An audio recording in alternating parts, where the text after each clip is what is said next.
So what's up? Here's the creator, Montier Taylor, Dr. T to many. Um, so we decided to create a page. Why? Me and my bros and some ladies, we sit around every single day and chop it up about sports and current events. Now, I'm from the Bird, home of the Pittsburgh Steelers, and to be quite frank, they're doing a lot of weird stuff, but it might work out. If you're a fan of the Steelers, the last 10 years has been weird. Ever since that Tim Tebow loss, it's been going real left. It's real janky. So this year, I guess the powers that be, Mr. Rooney said, shake it up, shake it up. So they're doing things like they've never done before. Aaron Rodgers, yay or nay? I'm a nayer. I don't think it's going to go well at all. He's pretty much an ass. He's already said this is last year. He hasn't really listened to anybody in about 6-7 years, so he damn sure ain't gonna listen this year. I just think it's gonna be real zesty in that huddle. Then you got Metcalf. The Steelers got rid of a young hothead to get an old hothead, and then gave the old hothead the bag. And you gave him a quarterback who can throw the rock, but who ain't going to be letting a wide receiver out there standing him up. So then you get rid of probably the most steady piece on the team, your running back, and Harris. Now, was Harris going to break off a 70-yarder and hit every hole he should hit that was clearly there? No. But was he going to be steady? Was he going to run hard? Was he going to hit the hole hard? The one he chose anyway. Was he going to be steady? Was he going to produce? And every once in a while, he'd have a monster game. You got rid of him for Jaylen Warren, who's cool as a backup. Is he a starter? I don't know. But then you bring in the little running back from Philadelphia. So that's another little dude. And you added a rookie to that. Combined with a new left tackle, I think Broderick Jones is a bust. People keep telling me, he's on the right side, now he's on the left side, it's going to be well. Okay, but he doesn't give multiple efforts, and he was not dominant like we thought he would be in the run game. That's what me giving him a pass in the passing or blocking in the passing game the first 2 years. But now you got left tackle with a whole new running back room and a 41-year-old quarterback who don't have the wheels he used to have.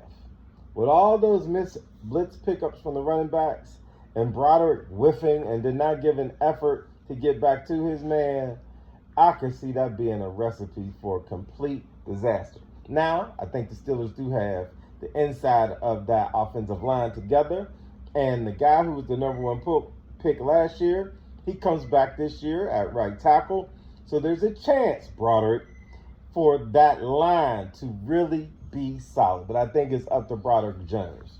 Now, Freiermuth, you let the little dude from Cincinnati tackle you twice on short yardage plays, and you couldn't fall for a half an inch. So I'm off of Freiermuth. I was on him for the first couple of years, but he ain't that. So I like the fact that they were able to get Jonnu Smith in the trade.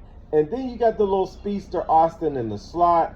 We still need to see what the rookie from last year at wideout does. The Steelers seem high on him, but I ain't high or low. I haven't seen him play. What we do know in this world, a lot of players that were good on Saturdays are not good on Sundays. So we will see. This is a totally revamped offense. Arthur Smith, what you gonna do? Now, defensive side of the ball.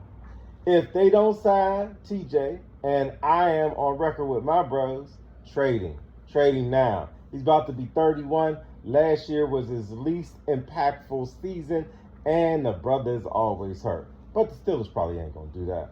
So you got to sign him. Now, with TJ in the fold, with all these linebackers, edge rushers that we have, and we got some edge rushers, if y'all can figure out who the rotation will be for the defensive line, because you can't bank on Cam Hayward just being great every single year. Eventually, at this age of 35 plus, When it goes bad swiftly.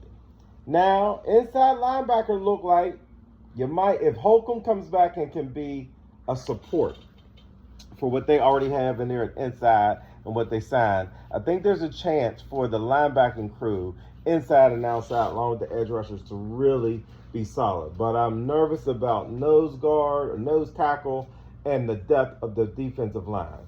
Now, I know we got some haters. I like what they did with the secondary.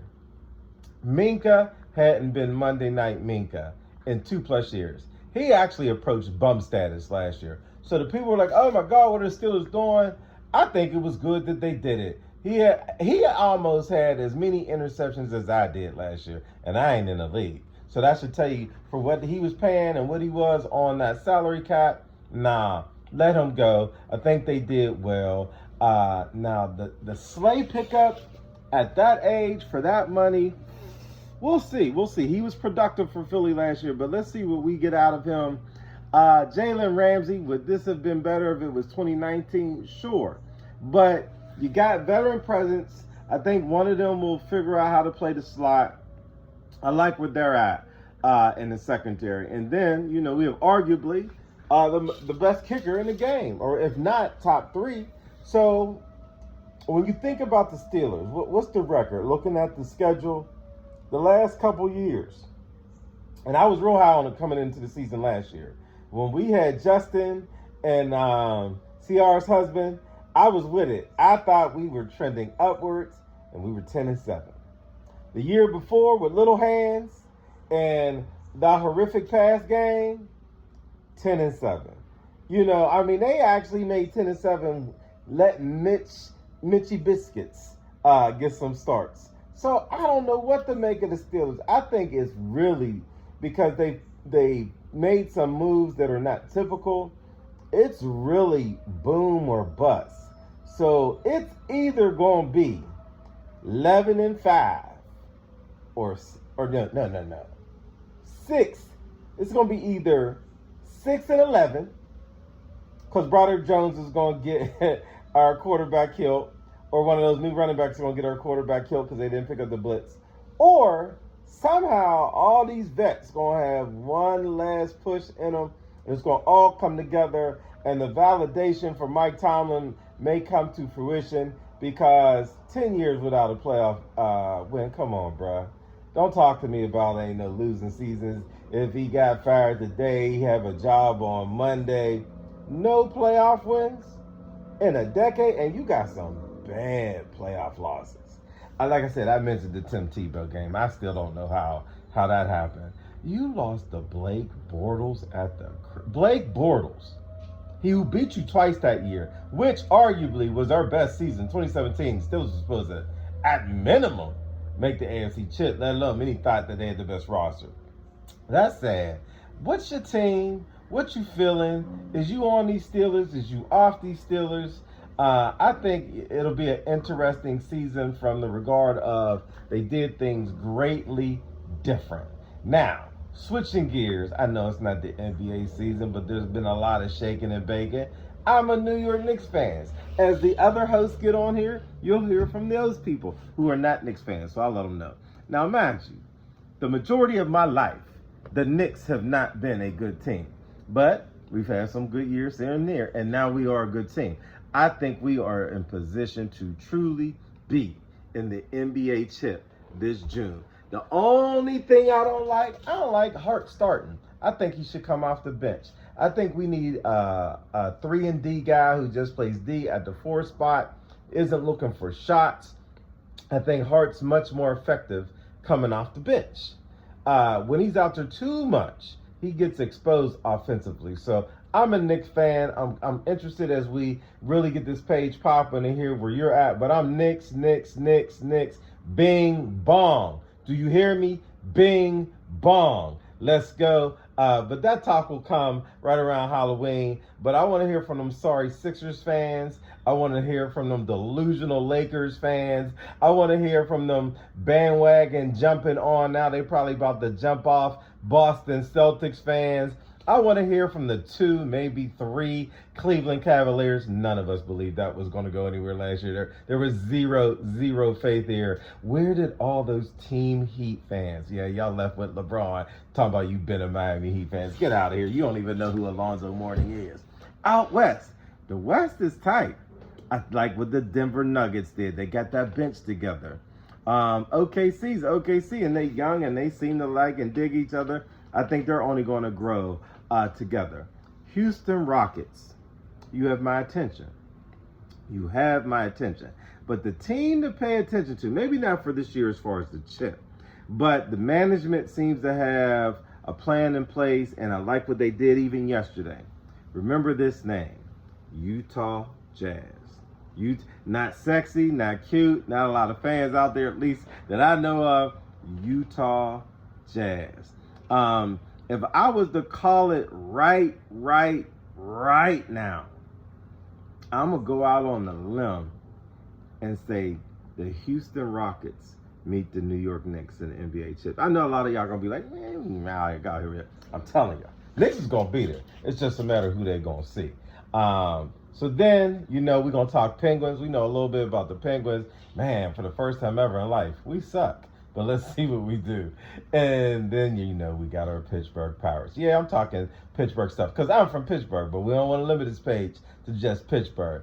How you going to have the best pitching in the league and the worst hitting in the league at the same time? Sad mother flickies. It don't make no sense how long they've been sad. But I am one who feels they deserve to be sad. You know why? They had Superman. You know who Superman was? Barry Bonds. And they didn't want to give Barry Bonds $3 million a year. But you going to sign Andy Van Slyke and Jay Bell and Mike LaValliere. Everybody that didn't matter without Barry Bonds. You signed him or you didn't sign him. So they've been cursed ever since. Now, Cut saved them for a couple years, but we blew it during the Bucktober run, and we ain't been anything since about 2015-16. So I'm a Pirates owner, hater. I don't hate the Pirates, but I hate that owner. Best pitching in the league, worst hitting in the league. That's hard to do. So as we get this page popping, you will see a few of my bros on here. And we're going to give it to y'all like, we give it to each other, when we in the dungeon or the man cave or wherever. Everybody got a lot of strong opinions. So let's make this page grow. Talk to you soon. Dr. T, I'm out.